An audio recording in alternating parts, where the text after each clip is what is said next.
के भयो ए यता भनेको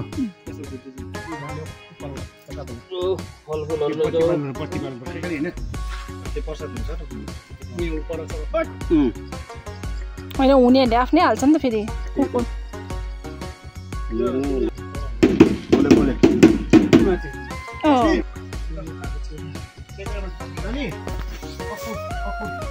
एङ्गलै भेटेनौ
आजको कार्यक्रम यतिमै समाप्त गर्न चाहन्छु। अब बोल्नुको अझै प्रेसिडेन्टको लास्ट एउटा दुई तिन शब्द छ। हाम्रो खास विष्णु दाजु हुनुहुन्थ्यो, उहाँ अलिकति हुनाले गर्दामा उहाँ सक्नु भएन, जानुभयो।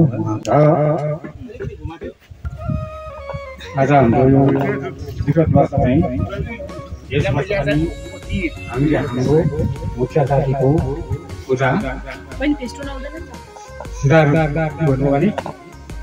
सेदर पिता भन्नु पनि आउँदैन अलिकति। अनि यस विषयमा भर्खरै मात्रै हामीले यो 2 वर्ष भयो पूजा गरेको। आज धेरै मात्रामा यहाँ हाम्रो मुख्य दाजुभाइ दिदीबहिनीहरू उपस्थित हुन सकेन। सायद यही कारणहरू उहाँले वाट्सएप मार्फत देखाउनु भयो, हामीले सुन्यौँ। सम्पूर्णमा लामा सिङ्गी तामानी लामाका शाखा द्वारा आयोजित आजको यो उभौली पूजा साथै स्यादर पिदार स्यादर पिदारमा विराजमान हुनुभएका सम्पूर्ण हाम्रा ठुला बडाहरूलाई मेरो हार्दिक अभिवादन, साथै नमस्कार हजुरहरू सबैलाई। र आजको यो जुन उभौली पूजा तपाईँहरूले राख्नु भएको छ र जुन हामीलाई पनि निमन्त्रणा पाए अनुसार हामी आफ्नो माइती घर सम्झेर तपाईँहरूले बोलाइदिनु भएकोमा, दिदीको साथमा आफ्नो माइती घर सम्झेर हामी पनि आउनु पायौँ, त्यसको लागि बोलाइदिनु भएकोमा तपाईँहरूलाई धेरै धेरै धन्यवाद।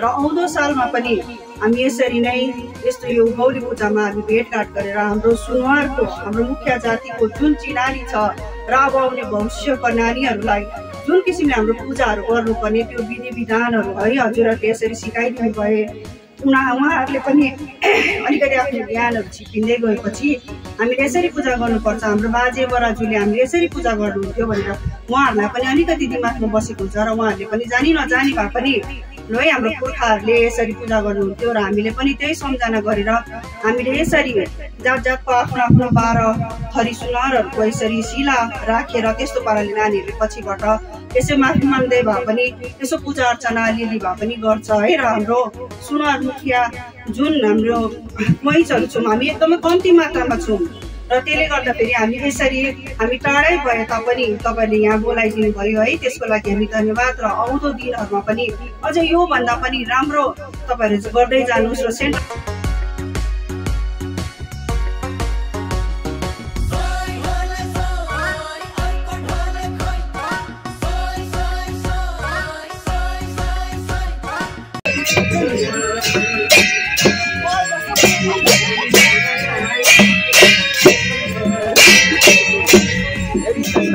Gracias.